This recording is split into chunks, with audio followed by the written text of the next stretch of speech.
مرنے کے بعد بھی اولاد سے رشتہ ٹوٹتا نہیں ماں باپ کا۔ جس طرح زندگی میں والدین کے حقوق ہیں اولاد کے ذمے، مرنے کے بعد بھی والدین کے حقوق اولاد کے ذمے واجب الادا ہوتے ہیں۔ مختلف احادیث میں ان کا ذکر موجود ہے۔ پہلا حق الصلاۃ علیہما، ان پر جنازہ پڑھنا ہے۔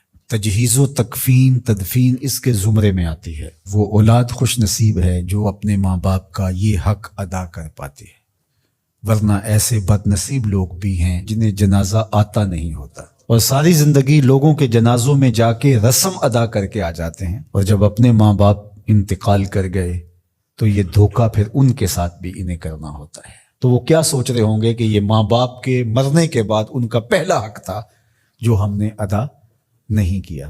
دوسرا حق استغفار لہما، ان کے لیے بخشش کی دعا کرنا، مغفرت کی دعائیں کرنا، اے اللہ ان کی مغفرت فرما۔ تو یہ بات ذہن میں رکھیے، جس طرح باپ کی ماں کی دعائیں اولاد کے حق میں قبول ہوتی ہیں، اس طرح اولاد کی دعائیں والدین کے حق میں قبول ہوتی ہیں۔ تو ان کے لیے استغفار کیا جائے۔ ایک شخص فوت ہوا اور اپنی بدعمالیوں کی وجہ سے قبر میں جکڑا گیا، تو بعد میں اچانک اس سے عذاب اٹھا لیا گیا کچھ عرصے کے بعد۔ تو بارگاہ عزدی میں عرض گزار ہوا، مالک میرے اعمال تو ایسے نہیں تھے کہ مجھے ان مشکلوں سے نکال کے کھڑکی کھول دی گئی جنت کی۔ تو کہا کہ تیرے مرنے کے بعد تیری بیوی کے ہاں جو بیٹا پیدا ہوا، تیرا بچہ پیدا ہوا، پھر اس نے اس کو پروان چڑھایا، اب وہ بولنے لگا اور اس کو وہ درس گاہ میں چھوڑ آئی، تو استاد نے اس کو پڑھایا، بیٹا پڑھو بسم اللہ الرحمن الرحیم۔ تو اس نے یہ پڑھا، مجھے شرم آئی کہ اس کا بیٹا مجھے رحمان الرحیم کہہ رہا ہے اور میں اس کو عذاب دوں۔ اللہ اکبر۔ اولاد نیک ہو تو اس کا فائدہ ماں باپ کو پہنچتا ہے۔ ایک حق یہ بھی ہے کہ اولاد نیک ہو، چونکہ اچھے اور برے اعمال قبر میں ماں باپ کو پیش کیے جاتے ہیں۔ اچھے ہوں تو خوش ہوتے ہیں، برے ہوں تو انہیں تکلیف پہنچتی ہے۔ اس لیے ماں باپ کا مرنے کے بعد جو اولاد کے ذمے حق ہے، ان میں سے ایک حق یہ ہے کہ وہ نیک اور صالح ہوں تاکہ ان کو قبر میں راحت پہنچے۔ تیسرا حق ماں باپ کا جو اولاد کے ذمے ہے وہ انفاذ العہد ہے، ان کے عہد پورے کرنے، ان کے وعدے پورے کرنے۔ یعنی انہوں نے جو عہد کر رکھا تھا کسی وجہ سے پورا نہیں کر سکے تو اولاد کے ذمے ہے کہ وہ اس کو ادا کرے۔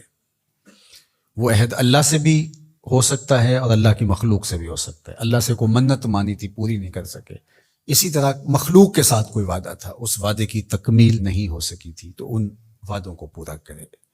اس طرح قرض دینا تھا کسی کا اور انتقال کر گئے تو اولاد اس کو اپنی طرف سے ادا کرے۔ اس کا اگر مال ہے تو اس کے مال سے ادا کر کے اس کے بعد پھر جو ہے وہ اس کی وراثت تقسیم ہوگی، اور اگر مال نہیں بھی تھا تو پھر بھی اولاد کے ذمہ ہے کہ اپنے باپ کا قرض ادا کرے۔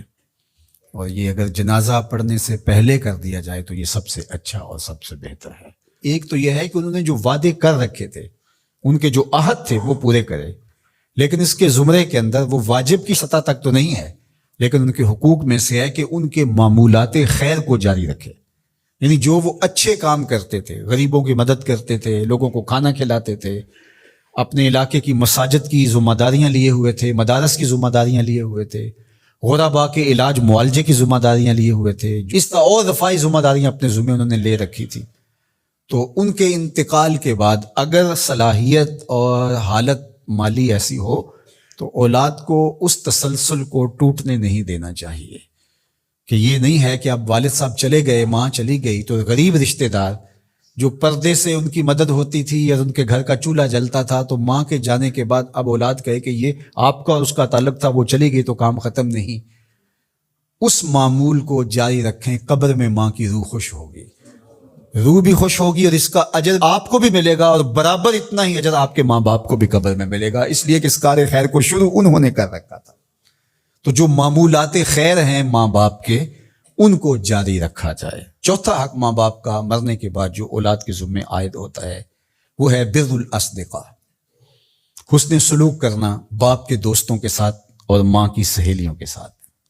خالہ ماں کی جگہ پہ آتی ہے اور چچا باپ کی جگہ پہ آتا ہے، تو ماں کے انتقال کے بعد جو ماں کی طرف سے رشتہ داری کا سلسلہ ہے اس کو توڑ نہ دیا جائے کہ اب ماں نہیں رہی تو رشتے بھی ختم، اس طرح باپ نہیں رہا تو رشتے بھی ختم، تو ان کے ساتھ صلہ رحمی کی جائے۔ مرنے والے والدین کے حقوق کو کون ہے ایسا دین جو اس طرح بیان کرے گا؟ آج دنیا یورپ کی بات کرتے ہیں، وہ تو زندہ ماں باپ کو اولڈ پیپلز ہوم میں چھوڑ آتے ہیں. ایک ماں 10 بچوں کو پال لیتی ہے، 10 بیٹوں کو ایک باپ پالتا ہے، پھر 10 بیٹے مل کر ایک باپ کو نہیں پال سکتے. تو خوش نصیب ہیں وہ لوگ جو اپنے ماں باپ کی خدمت کو شعار زندگی کہتے ہیں.